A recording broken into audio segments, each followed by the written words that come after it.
Hello everyone and welcome to the Dribble podcast, your home for basketball in WA with an inside look at the Perth Wildcats, Perth Lynx and WA basketball throughout the 2021-2022 seasons. My name is Craig O'Donoghue from the West Australian newspaper, and throughout this year I'll be joined by a host of guests to provide you with as much insight and entertainment as your basketball brain can handle. In this week's episode, we are lucky enough to be joined by Perth Wildcats import Michael Frazier II as he provides an insight into the pressures he's lived with in recent weeks. Plus, former Perth Lynx star, current assistant coach and Olympian Nat Burton will join us to discuss her pulsating debut for the Warwick Senators in NBL1 West on Thursday. But first, the NBL season is going down to the wire. We know the Wildcats will extend their streak to 36 years in the finals if they win one more game. Those matches are against Illawarra and South East Melbourne. They'll also play finals if they lose those games and Melbourne beats Tasmania. So there's a lot going on and it's going to be tight. What we know is wins aren't easy because the lower teams are causing upsets. So will we be back next week talking finals, or will we be talking about the end of the streak? Time will tell. But let's get into it straight away with our first guest. He's proven to be one of the nicest blokes anyone could ever meet, and he's been through a hell of a lot more in the last few months than any of us could have imagined. Yet he came out the other side with 19 points against Cairns on Saturday. Michael Frazier II, welcome to the Dribble podcast. Thanks, Craig. Thanks for having me on. Now, before I ask you anything, I really want to acknowledge that you could have easily said no to this interview. It would have been easy for you to lay low, play out the season, and just not talk about anything because it's been hard enough for you as it is. So I think it's really worth acknowledging that you're here. So let's talk about the past few weeks and give you a chance to tell your story. Everyone knows what happened. The club went looking for John Brown to add a different sort of a look to the team. How did you get through it, given you had no control over what was happening? Well, yeah, I think it's no secret that it was a difficult situation, but, you know, to be honest, given how bad things had panned out during the season, up to the time that they wanted to bring John in with the lack of clarity, you know, around how I would be used, actually, I was prepared to cut ties and start looking for other opportunities that were around. So, I mean, I'm a pretty mentally tough guy, and, you know, obviously, management or the coaching staff wanted to make a move, and that's really out of my control. And, you know, there wasn't a whole lot that I could do to control that. I obviously didn't want to leave my teammates, but, you know, like I said, obviously neither sides were happy with the way that it had been going up to that point. So, you know, I was ready to investigate other opportunities. So let's walk people through what happened then. We know the club was really upfront with you throughout the process, which was really important. How did you learn that your position was in jeopardy and they were looking to go to John Brown? Was it a meeting? Was it a phone call? How did they manage to convince you that it was all happening but it was okay for you? Well, there were rumors and, you know, rumblings before the club came to me. Then once they told me in a meeting that they were bringing John in, I was preparing to leave. The uncertainty that transpired after that, the meeting that I had with Scott and Danny was frustrating not only for me, but also for my teammates who were trying to, you know, support me. And at the same time, like, John's coming in and they want to welcome him into the squad in the middle of a season where we're trying to win games. So that was definitely an awkward position, but I think me and John handled it well. I don't think that's a secret. You know, it wasn't an easy thing to do, but we handled it like professionals. There was shock initially when the club decided against signing an import centre. That was what everyone was expecting. They went with yourself and Matt Hodgson, and everyone was expecting at the time that there would be a different mix when they went. And most people looked at it and went, you look like a really good player, but they've got a lot of people who would play your role in the team. Could you understand why they got to this point of the season and went, we're actually missing a piece of the puzzle and we've got a lot of other pieces that look a hell of a lot the same? Mm-hmm. I mean, of course, I understand why they want to do what they want to do. But I also feel that if I was used like I've been used my whole career, the need for a change may not have existed.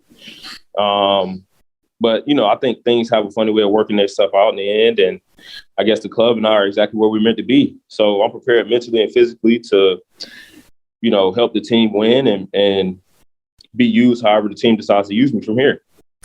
So we saw a bit of that on the weekend. You were used in a way which clearly suited you. How has your role changed then since this has all gone down? Because it's clear that you were doing different things and being asked to do different things in that Cairns game to what we'd seen earlier on in the season. Well, honestly, Craig, like that's how I played. That wasn't a one-off game. Like that's what I'm used to. That's what I expect of myself. I mean, now it's a bit different because obviously all this stuff has happened, and given the current situation, like we need to win 2 games, regardless of what any other team does. Like I want to help this team win 2 more games, so I'm going out with that mentality to be in attack mode. And I think before it was a lot of just trying to be the glue guy and try and, get in where I fit in. And that obviously wasn't working out for either side because neither party was happy.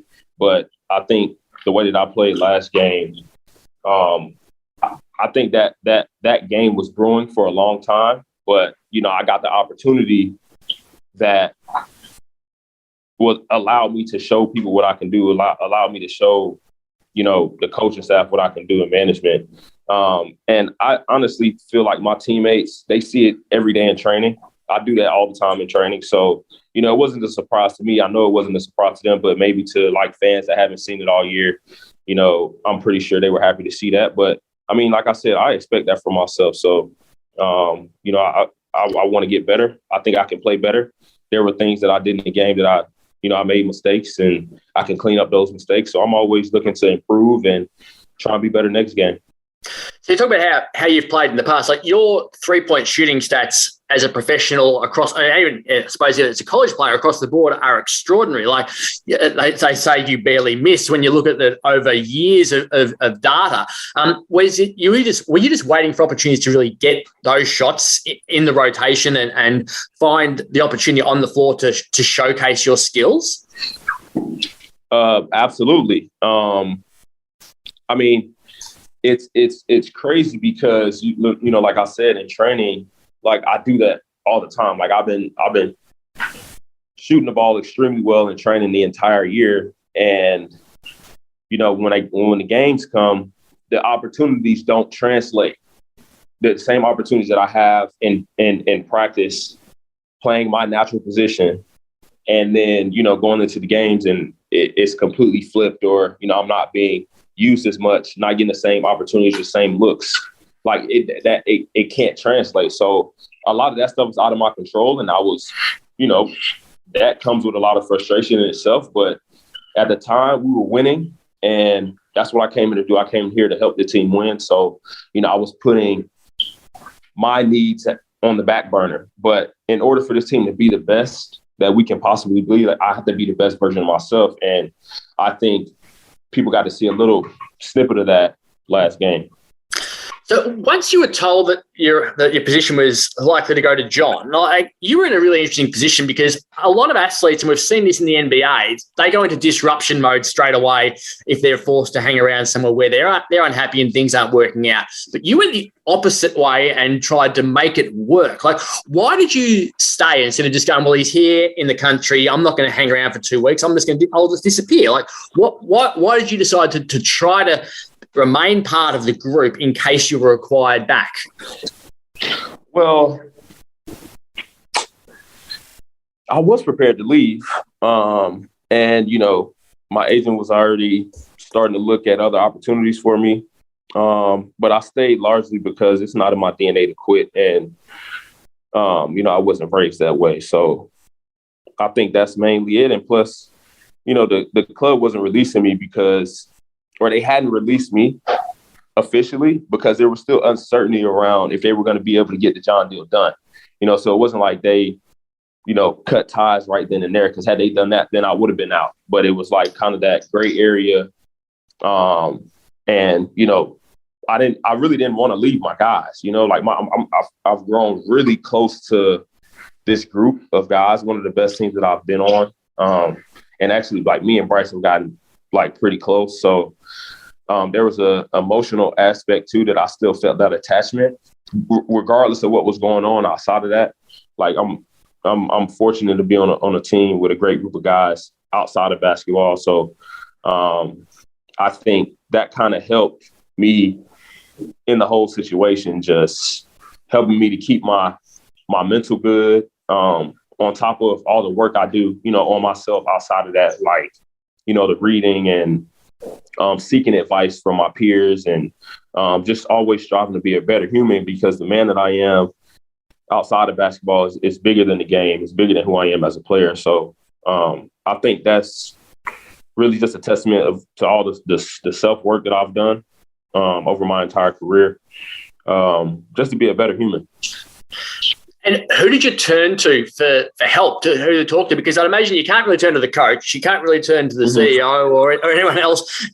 Florida's a long way away. Like, who are you turning to vent to, or to just look for some support when you're on the other side of the country to your family and friends, and you know that you might not be here in a week's time? Well, I mean, honestly, like, it wasn't – it was more so Bryce was huge. Vic was huge. Kevin White, Jesse, Nordo. I mean, I could go down the line, like Jack Purchase, Kyle, Matt. Like, I mean, these guys like really had my back this entire time. So, like I said, like it wasn't a great situation to be a part of, but having those guys, like knowing that they supported me through it all, that shows that they're so special, and I'm extremely fortunate to be able to come in and work with these guys every day, So, I mean, I know Scott had alluded to it in his press conference about, having a partner that's dating somebody else. Well, I'm happy that I'm dating my partner again. We'll just leave it at that. And the even weirder part about the whole thing was that you and John Brown became mates while I was here. The photo of you and John Brown embracing after the team won, and you're both on the bench. And like, I know you're both from Florida. You're a couple of years apart in age, and I don't think you ever crossed paths in the past. But how did you become so close so quickly with the guy who had the spot that you were both competing for was the same? Like, it must have been really weird, but you became friends. Well, yeah, I mean, I don't even think we were competing for a spot. It wasn't even that. Like, I think the spot was his. Had they been able to get the deal done, it would have been his. So, like I said, like earlier, that stuff was out of my control, and it wasn't his fault.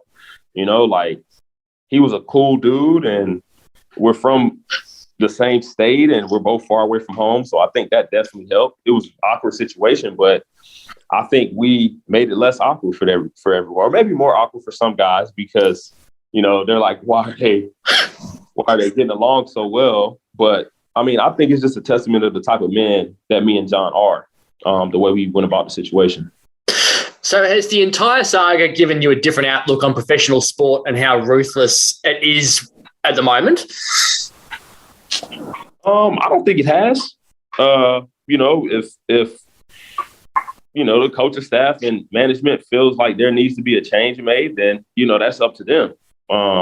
But I've been a professional for more than this year, and I've seen things, and I understand, like, the business is the business.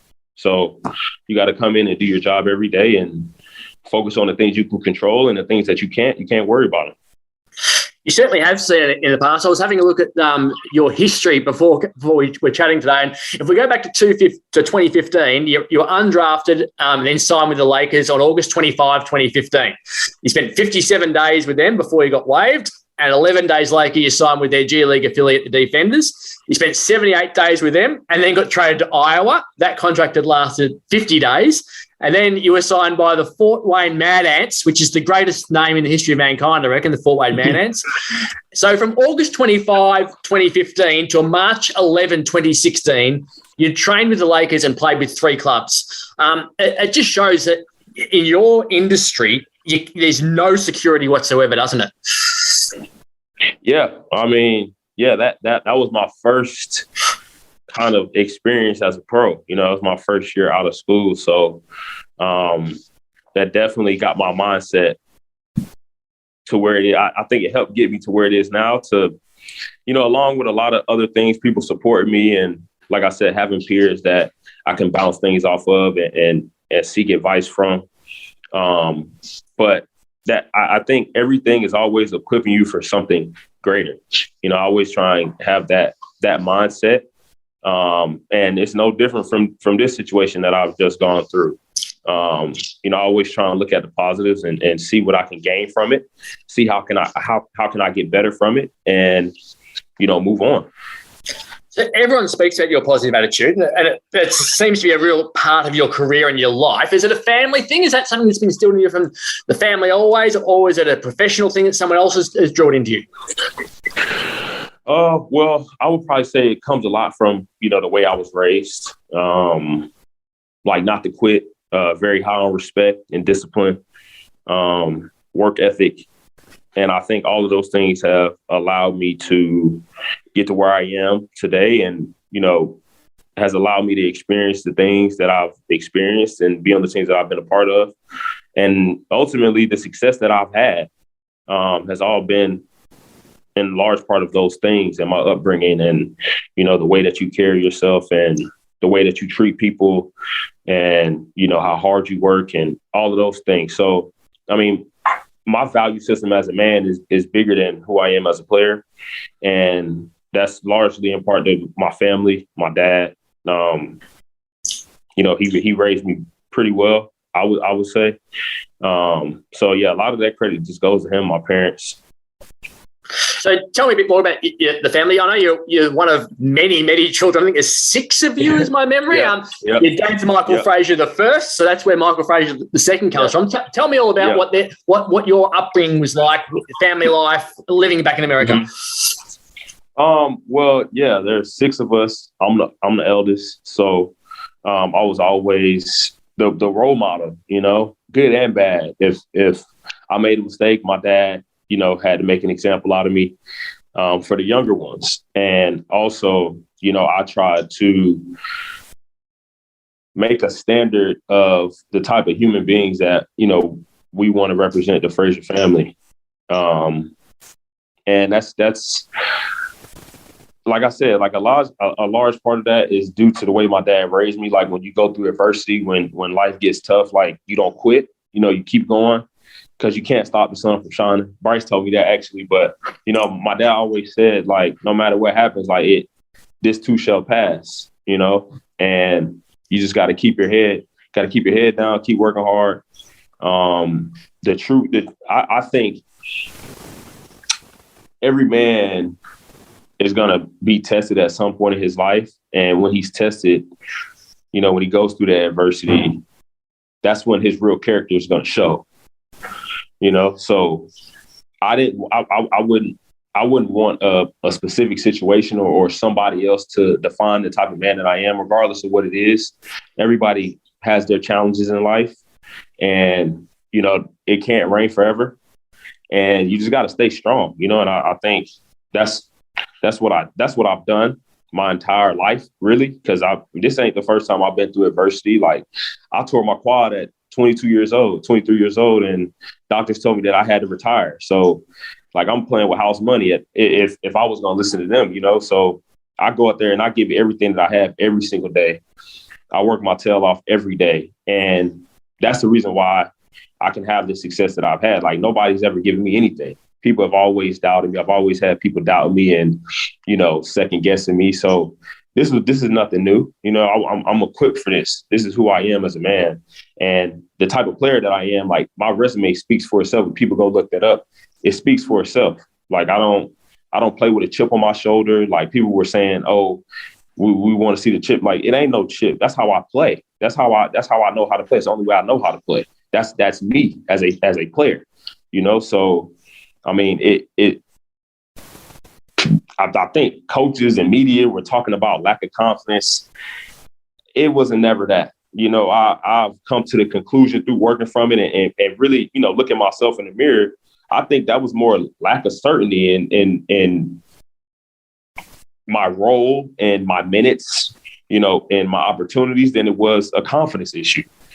So, I mean, given all of this, man, like I'm just I'm excited to still be here, and I'm excited to go chase this championship, because that's what I came here to do. But I want to be the Michael Frazier that I know I can be for my teammates and for the fans that supported me through all of this, because I was getting a lot of fan love when it was looking like I was going to be out of here. And then once the deal with John fell through, I mean, people were just flooding my DMs with positive messages and positive energy. And,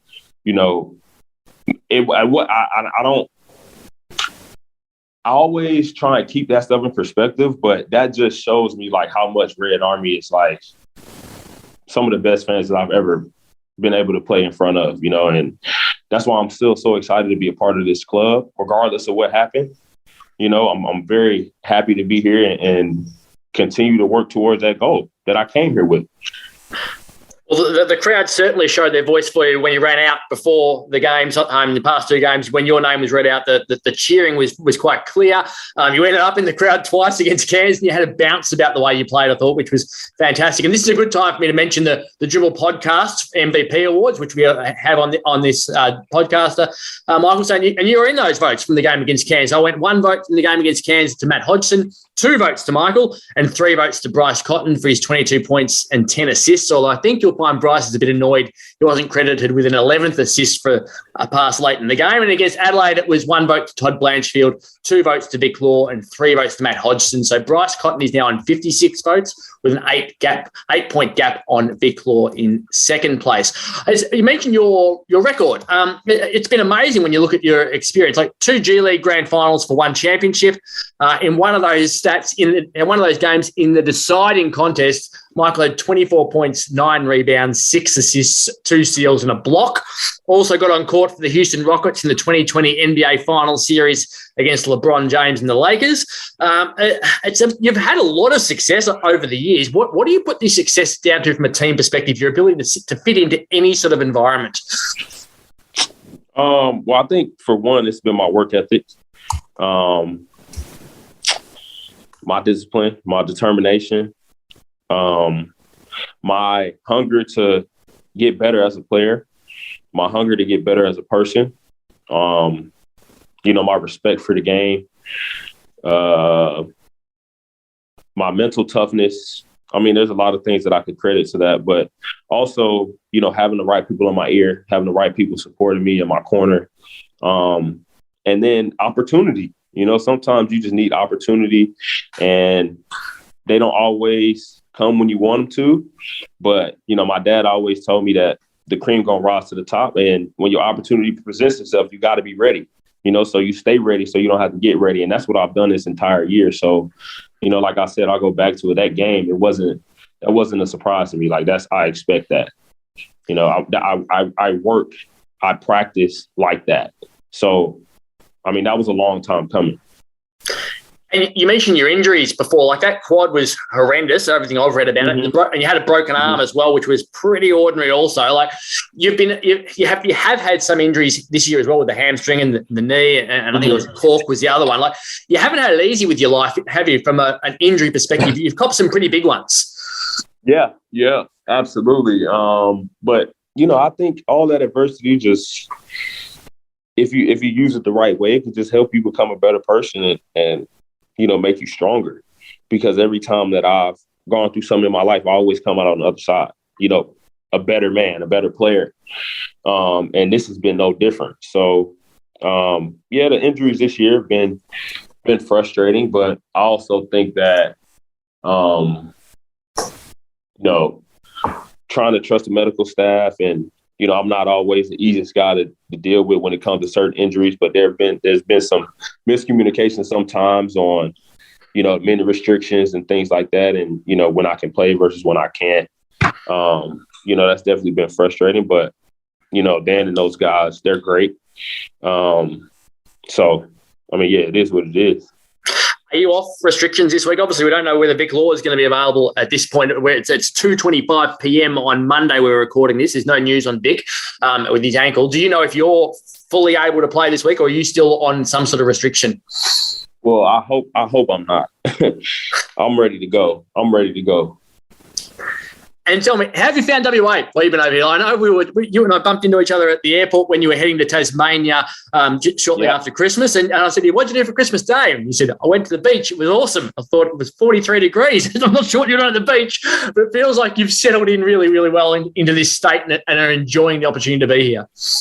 Yes, I am. I'm enjoying it so much. And my time here has been great outside of basketball. I love Perth. I love WA. I love the beaches. The people are super nice. The restaurants are good. It's just a good quality of life. The weather's beautiful. Like my neighbors are nice. So it's been a grand experience outside of basketball. I wouldn't trade that for the world. Well, hopefully you can get the good experiences for the rest of the season on the court as well as off the court. How's the team feeling heading into really important 2 games this week to try to lock away that finals berth? Yeah, I think we're ready. I think we're locked in. I think this is the most locked in that we have to be because our season's on the line right now. We have to approach every day in practice like that, with that type of seriousness, and just go out there and execute what Scott's asking us to do. And I think, it'll all work out. It'll work itself out. Well, Brett, look, thank you so much for coming on. Like, as I said at the top, the easiest thing in the world for you would have been to avoid interviews. But I think you've shown an amazing insight into your character all season with the way we've watched you. And I think this is another shining example for how people can handle tough times. So I really appreciate you coming on because it's not a simple situation to be in. Yeah, Craig, I appreciate you having me on, man. It was a good interview. I appreciate you giving me the platform to give my side of the story because I think a lot of people were just perceiving it from, whatever they were being fed during the time. And I didn't really have a chance to discuss how I was feeling about it. I think things could get misconstrued in that type of situation. So thank you for giving me that opportunity. Michael Frazier II, everybody. We hope he continues to have a fantastic year and hopefully all the dreams that you've had coming to Australia can now come true. So good luck for the rest of the season. Thanks, Craig. Well, the Easter weekend saw NBL1 West enter the second round, and it was also the time where a number of Perth Lynx players competed for the first time since losing the WNBL Grand Final to Melbourne. But of all performances from Lynx personnel, it was the effort of their assistant coach that stood out. Nat Burton changed out of the coaching uniform, put on the Warwick Senators gear, and proceeded to have 31 points, 11 rebounds, 3 assists, 4 steals, and 1 block. That's one hell of a game, and I'm pleased to say she's on the line with us now. Nat Burton, welcome to the Dribble podcast. Thank you for having me. Now, did you see that performance coming? Not in the slightest. It's been a while since I've played, first time not playing WNBL. So first break and longest break I've had since I got back from college in 2012. So I actually was a little bit nervous about how I would play it and whether I'd still be able to do the things I used to be able to do. But so that performance shocked me. So you spent 36 minutes on court, which is a hell of a long time. You must be in bloody good nick. So how did you combine the challenge of coaching with preparing for a season where you're going to have to spend that long on court? I think that I'm just from playing for so long, I like to stay active. And so I'm always, keeping fit and I'm always doing something. And then preseason started. And while I was also still coaching, I knew what was coming and I still wanted to prepare. I think after having such a long career, I couldn't just go into this season just being like, yeah, whatever. That's just not me. And I knew that I wouldn't be giving my best if I was doing that. So I made sure that I got as ready as I could, but I got COVID a couple of weeks ago. So that threw a spanner in the works. And then flying back and forth from Melbourne with the Lynx for the last couple of weeks. It's been a bit of a jumpy and rough preseason to start, but somehow it worked. So you're part of the furniture at Perry Lakes, really. It was where you grew up and where you had such success. Why the move to Warwick at this point of your life? it was a big move for me, really, having started there when I was under 12s, when I first started playing basketball, all the way through now being 33. It was really big. And I think the biggest thing for me was I wanted to make sure that if I was still playing, I was enjoying it. I didn't feel the need to reach amazing heights. I've achieved a lot in my career, and I know that when I was achieving those things, I was always on the hunt for it, and quite often that left me feeling more empty than fulfilled. But as I've come towards the end of my career, I've realized that the reason I play is because I enjoy it. Otherwise, it's not worth everything, all the effort that I give it, and all the sacrifices I make. So really, it was about, okay, I want to have fun. Where can I have that?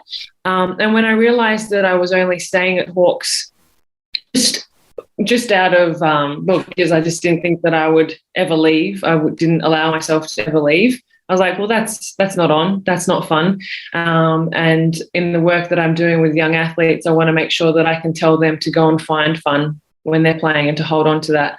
And I couldn't tell them to do that if I wasn't doing that myself. So that was probably the biggest part of that for me, was just, where can I have fun and finding it. You mentioned something, the empty instead of being fulfilled. Like it's sport's hard. Like it's a really hard thing to do, especially professionally. We saw Katie Ebzery retire in the off season and talk about how she wished she'd been kinder to herself and that she put so much pressure on herself at times. You achieved so much. Like, was it always you never felt good enough, even though there was always something at another level to go to? Was that the problem, that if you achieve one thing, it's like, well, I haven't achieved the next? I think it's a fine line between perfectionism and striving for excellence. And I was always, and I know a lot of athletes are on that hunt for the next thing, you know. I can only talk about me. I never felt good enough. And I was always, okay, if I make the Olympics, then maybe I'll feel good enough. And so, you know, I would put everything into that, and I achieved that, and I felt the same, maybe even more empty. It didn't give me what I was searching for, because I was searching for something outside of myself. I was trying to feel good enough based on these external achievements. And I think every athlete has that, a little bit of that, you know, that gives us a drive. But I know that mine bordered on, you know, unhealthy, and that fed into me not being happy in basketball and not really having that fulfillment. So when I flicked it to, okay, like I can still achieve things and have fun and enjoy it, well, now I'm okay with making mistakes. I'm more okay with who I am, and my identity isn't as tied to basketball as much as it has been. And I find that now I'm enjoying basketball a lot more because I've flipped that mindset. So was that a decision you made to retire because of that, or did you make that decision about changing things because you retired and were able to reflect? Like you could still be playing WNBL, but you've chosen to go a different path. Where did that decision come in? That mindset shift happened maybe 4 years ago. So I got to the point where I was playing basketball because I loved it and I enjoyed it. And I knew that my life was great without basketball. Like I didn't need basketball anymore. I didn't need to play to feel whole anymore. So I could make that decision in that space around, well, my life with basketball is great. So I'm going to make sure my life, if basketball's still in it, is also great. And I could make a decision there that was, okay, I'm playing for fun and I enjoy it. And so I think my decision to retire was more around, like, I'm okay without it. Is there a great situation where I'm willing to give up the energy that I now want to put into my business and the work that I do with other athletes? That's what my decision was made off of, really. And when we look at one of the features of the last round was the efforts of the Lynx girls coming back into the level, the level, second tier level, I suppose we could refer to it as. And Alex Sharp had 20 points and 18 rebounds. Emma Clark, 31 and 15. Emma Gandini, 21 and 9. Then there's 14 points and 8 rebounds from Mackenzie Clint-Hoycard. And Mia Sadie had 23 points, 12 rebounds and 5 assists. Like, they are some big numbers from them. Like, you must have been really thrilled they were able to put the disappointment of the previous weekend behind them and still be able to go out and perform, because that's hard to do. It is. And it's been a long season for everyone involved, but let alone these players who their minutes, they weren't the starting five, so their minutes weren't as big as the starting fives were. So they've put in the same work all season long, training times. They've given up the same hourly commitment as everyone else in the team. And I think that they were just hungry to get out there and play. And I know that that's a lot of them. They just want to play. Again, that's why we play, is because we enjoy the game side of things. And they've been given the opportunity to just go out there and use the skills that they've been building up throughout the whole season, playing against your Sammies, your Marinas, your Jackies in trainings, and playing with them and learning from them. It's like a release. So I have no doubt that they all enjoyed themselves tremendously just going out there on the weekend. And it's so good as numbers. It's really good to see what these players are capable of, because they definitely worked hard for it. Now, we hear all the time, regardless of any sport, that a lot of people look at players who are playing at the second tier and go, oh, they're good enough to play at the elite level. And everyone just assumes that you can step up from one to the other. And I think cricket's a really good example of that, where everyone remembers Adam Vogers, who went on and scored 130 on debut, yet the next 14 Australian batsmen after him averaged 22 in their first innings at international level. So it just shows there's a big difference between second tier and the elite level. I think Emma Gandini saw that in the first couple of games she played, where she was like, whoa, this is a different world all of a sudden. But by the end of the season, she was a different player. How big is the gap? Like, if you're a player now thinking, I'm playing NBL1 West, how big's the gap to get to being even just part of a squad like the Lynx? It's hard to describe the gap. I don't think it's massive. It's definitely there, and it's there in small ways, like the speed of the game, passes that you'd be able to pass in NBL1 West wouldn't necessarily get there in WNBL. The strength of players is bigger. Remember, you're now in WNBL, it's almost full-time professional, and whereas in NBL1 West, it's most of the team has day jobs, 9 to 5s, and then they go to training, and then so the gap is there. But honestly, when you look across all of the NBL1 leagues across Australia, all the Opals players are in there, minus a few who are at WNBA and whatnot. So the gap's not big enough that people don't want to play in the league. The girls that do still play in the league, they use it for different reasons. They want to keep that game fitness. They enjoy playing still, and they want to make sure that they're ready for the next thing, whatever it is, Opals commitments or the next WNBL season. So I think, yes, a gap, but not tremendous. And I think it's getting smaller and smaller. And the more players that, like your Emma Gandinis, who get to go to the WNBL level and experience it and then take those skills back to NBL1 level, we're just like making that gap smaller and smaller. So we've seen a big focus from the Lynx on bringing in WA talent. What's your advice for the young ones who want to be the next Emma Clark or Taya Burrows, or the mature player who wants to be Emma Gandini? Like, what do they need to do this season, do you feel, to give themselves a chance of being noticed and being ready for if they get the opportunity to attend a camp or a training session where you want to impress? What do you need to do now to be ready for September? Yeah, it's definitely your 2 training sessions a week that NBL1 requires, and your games isn't going to cut it. So I think if you go down to Bendad on any given day during the week, there's always NBL1 players there who get that, who are hungry for the next level, and so they're there doing that extra work. So that's a given.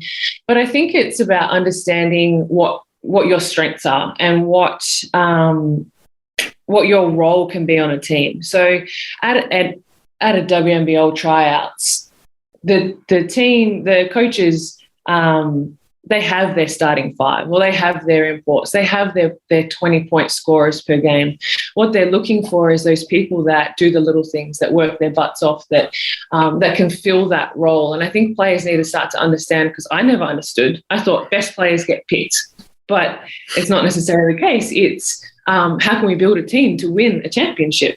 And what missing piece do we need to fill right now with these junior players, or has there been someone with crazy stats who we want to give a go and see how they go at this next level? It's those kinds of understanding, but obviously these players are already working hard because they're trying to reach the next level. So it's just being ready for any opportunity that comes. You mentioned strengths there before. I loved watching you play because you were different to everyone else who you're competing with. In your last year at the Lynx, you were the average height of every other starting centre in the league, but you were 16 kilos lighter than the average throughout the comp. Yet you played in a team and you led that team to the top of the table, and only the fixture really cost you the chance to play for a championship. So you defied convention by focusing on your own strengths. How did you do that going into games? I reckon a lot of coaches would have been saying, put on some weight, go do more gym work, do this, do that, but your athleticism was one of your features. So what do players need to do to focus on their strengths instead of hearing that nagging voice in their ear saying, be different? It took me a long time to realise that, because like when I went to college, that's what they were doing. I'd have to sit in the weight room after every session and drink 2 protein shakes. Every meal I was at with coaches was about, get more on your plate, like keep eating, got to bulk up. And I bought into that while I was at college, and I could never be what that coach wanted me to be. But that took me away from the strengths, my speed, my agility. I can still hit hard despite not being having the kilos on me that some of the other bigger players do. So I think when an athlete can look within and look at, okay, what do I first of all get joy doing on the court, because I love to run, and that aligns with my agility. What am I good at, and can I notice my strengths and admit them and then work on them, and how do I bring them into a game, and how do I make sure I bring that into any team and hold on to that despite the noise. So I brought into a lot of noise from media and people writing articles. Why is she in the team? She's not strong enough or whatever. So I think when you can block that out as much as possible, I don't think you can ever 100% block it out, but when you can start to block it out and go back into, okay, what are my strengths and how do I give them? What are the actions that I can do on the court that are going to display these strengths to play well to help the team? So are you able to send that message from a coaching perspective? Because that's where it gets hard, because everyone wants to improve the weaker areas of a player while enhancing the positives. And I suppose Damien Martin's the classic example over his career, the best defensive player we've ever seen. Not a great shooter, but everyone was able to go, you're such a good defensive player. We can hone in on that and you can become the greatest of all time. Are you able to, as a coach, remind people and stay in that window of strengths, rather than getting sucked into improve some weaknesses? Yeah, I try to, and I really try to have those conversations as much as possible. And I think it's really important that we do, as coaches, have that and start to get that messaging across. Obviously, you need to work on your weak points. Like, we know that. But I think we, as athletes, as people in general, are too good at knowing what we're not good at and focusing on that and finding all the ways that we fell short. And that can be incredibly debilitating, because it takes our focus and our attention away from the things we did well. And in a society where, especially for basketball, you're good if you can score points, and we hear that messaging constantly all the way up from juniors through the media, everywhere. So a lot of the work that I do with athletes, that I had to do with myself, was taking away from that scoring mindset, taking away from the things that you don't think you did good enough. And yes, focusing on, okay, what did you do that was good? And how can you continue to bring those strengths to every game that you play? And I think the coaches have the biggest responsibility in making sure that messaging is getting through to athletes. Tell you what, you're bloody good at. You're bloody good at winning. 3 SBL championships, a title in Germany, bronze medal at the World Cup, been to an Olympics. Like, your team success and what you're able to filter in from your skills into helping teams was amazing. What do you look back on with the most fondness now out of all the success you've had at different levels? Because success is success, whether it's SBL or going to the Olympics. Like, you're still part of a group that means something to you. Which of those groups that you look back on with the most enjoyment now? Yeah, I think this past experience with the Lynx was really highlighted to me. Championships are rare. Some players go through their entire career without winning a championship, and I haven't won one at WNBL. I really wanted to win my first one as a coach, as an assistant coach, but there's maybe more time for that in the future. But so when I look back at those rare and amazing championships that are special to me, I mean, it wasn't a championship, but the bronze medal at the World Championships in Turkey in 2014, that was probably the most exhilarating I've ever felt from basketball. Any bronze medal usually feels quite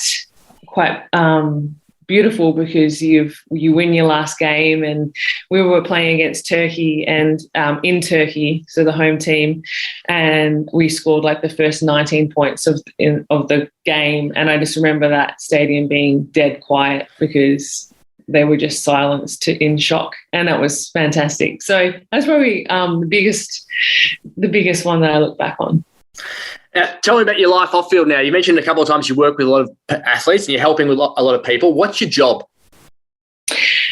My job is all sorts of things. I do other coaching, so individual type coaching with young athletes and group sessions, but my real passion is my business, which is called Enriched Athletes, and I'm a mentor. So I work one-on-one with athletes, and it's conversations about their mindsets and about the things that came up for them in a game, and tools for them to try, and new ideas and new concepts that I've used towards the end of my career that I've found helped me, that I've read about and understood. So that's my real passion. I also do a lot of like mindset training for other athletes, so like group sessions, and I run like an athlete wellbeing program at Junior Association in WA, and that's just trying to get people to understand that we can start to look after this side of